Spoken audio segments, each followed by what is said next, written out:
আসসালামু আলাইকুম। আজ নিয়ে আসছি প্রতিযোগিতামূলক পরীক্ষায় if, as if, as though, wish যুক্ত সেন্টেন্স কীভাবে সমাধান করা হয়, কারেকশন করা হয়। এখানে প্রথমটা বলতেছে বাবু walks as if he dash lame. এখানে আছে as if.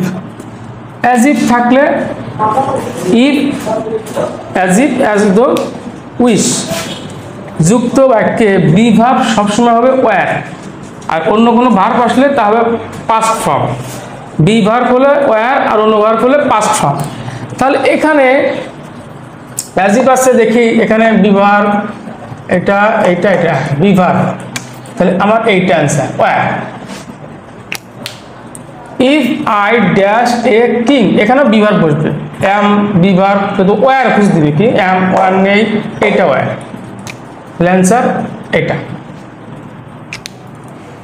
I wish I dash your shoes, এখানে উইশ আছে, তাহলে বি ভার্ব হবে ওয়্যার, অন্য ভার্ব আসলে পাস্ট ফর্ম, তাহলে এইটা অ্যান্সার, এইটা এখানে আছে।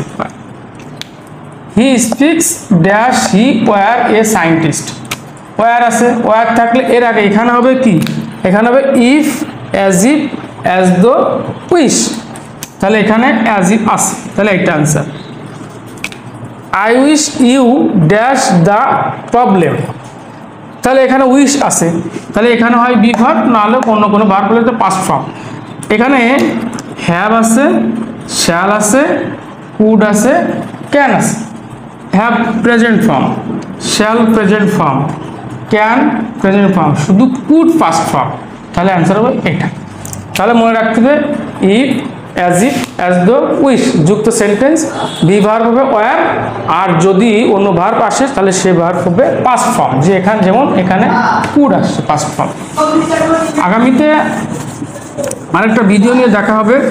যদি কারোর প্রবলেম থাকে বা কোনো পরামর্শ থাকে তাহলে আমার এই নাম্বারে যোগাযোগ করতে হবে, আমি তার উপরে ভিডিও তৈরি করব।